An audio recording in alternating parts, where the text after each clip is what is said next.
Today's subject is awakening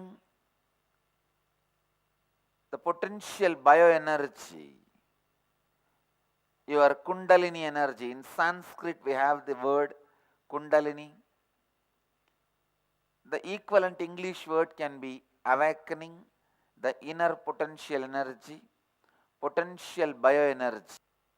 Through the diet, awakening your potential energy. I wanted you to understand how the various diets impact that inner potential energy. First truth I wanted to present in front of all of you: you become what you eat.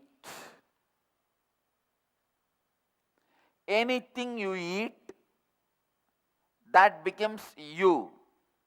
One part of what you eat becomes your bone, muscle, flesh, blood.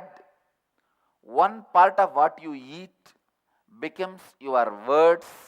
One part of what you eat becomes your thinking. One part of what you eat becomes your feeling. One part of what you eat becomes your being. You need to understand there is no such thing as inanimate in the universe, whether it is human being or a stone in the street.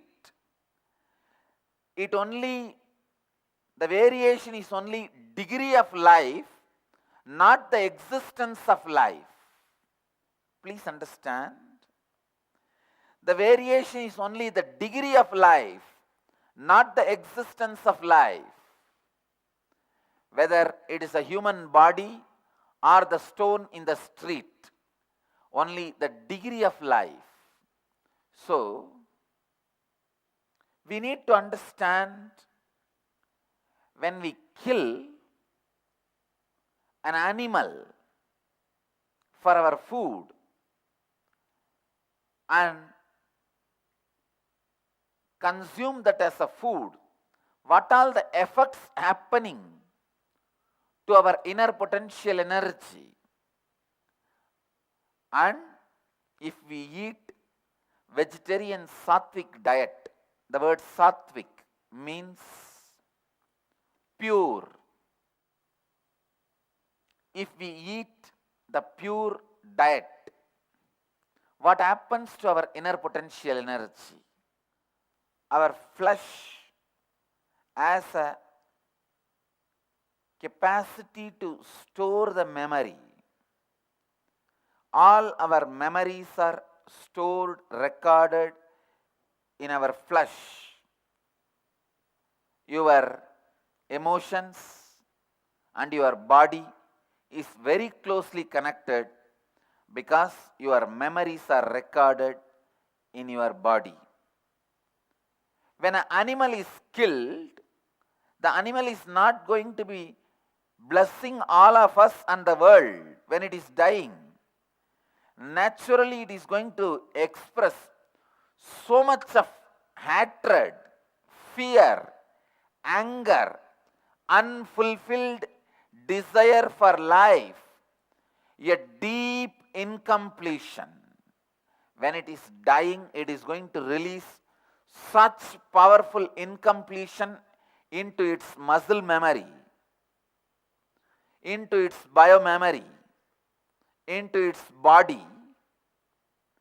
Please understand, it carries a subtle but very powerful poisonous toxins. So the basic truth, when you eat food filled with so much of incomplete biomemory, incomplete bioenergy, the incomplete memories, what is going to happen to our muscle memory and biomemory, to our body? Please understand, your muscle memory or biomemory is going to be created only out of what you eat. The subtlest part of your food becomes your muscle memory. Subtlest part of your food becomes your biomemory. If the subtlest part of your food is associated with so much of fear, anxiety, unfulfilled desire for life, and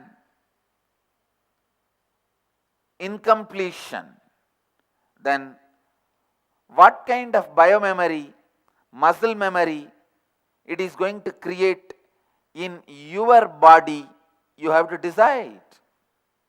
You can visualize. So when you see a non-veg food in your plate, be very clear. You are taking plate full of depression, plate full of fear, plate full of anxiety, plate full of chemicals and toxins released during the fear when the animal is being terrorized, and plate full of incompletions. Look with this understanding and then decide, should you eat this or not. Second line, I wanted to go to the next truth, next idea I wanted to present in front of all of you. The pure food. How the vegetarian food is going to help you to awaken your biomemory. I'll talk about this purity of food and how it directly awakens your biomemory and bioenergy and ultimately the Kundalini Shakti, the inner potential energy. The food without anxiety, fear, depression biomemories.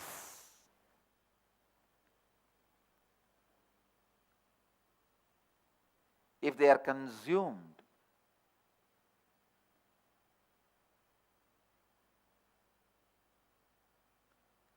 the energy with which you think, the energy with which you utter words, the energy with which you act, energy with which you feel, everything will be aligned to the natural source of energy. It will be aligned to your nature, which is your inner potential energy. I tell you from my experience with myself and my millions of followers and disciples all over the world, your mood swings, the way you decide things in your life, the way you feel about you, the way you feel about the world, everything changes when your diet becomes vegetarian. Because with the vegetarian diet, the thinking becomes more subtle and settled. The agitation, aggression disappears. I've seen in my life, in my travels all over the world, meeting different cultures, civilization, people. From that I can see very clearly. And I can tell you from my experience, people who live as vegetarians, their bioenergy is very high. Their biomemory is very high. Constantly the emotions you cherish becomes source of your bioenergy. Whatever is source of your bioenergy impacts your thinking. Please understand, it's like a vicious circle. It's like one feeds the other. If you are constantly agitated, having depression, that becomes your bioenergy. If depression and agitation becomes your bioenergy, naturally you tend to think towards more depression and more agitation. So what you think becomes your bioenergy. What is your bioenergy forms the basis for your thinking. With this understanding, you can decide on your own whether vegetarian food leads you to more agitation, depression, or non-vegetarian food leads you to more agitation and depression. You can test on your own body. I tell you, testing it on yourself will be the best way to realize the power of vegetarian food. Testing it on your own is the best way to realize the power of pure food in your life. This pure food alone is enough to kindle, awaken the natural energy you are carrying, what I call Kundalini Shakti or inner potential energy or your bioenergy. Vegetarian food, by its nature, the way it comes to you, the way you consume it, awakens your bioenergy, biointelligence, biomemory, and keeps your muscle memory pure, keeps you more healthy, more alive, more inspired, more intelligent, more excited, more living.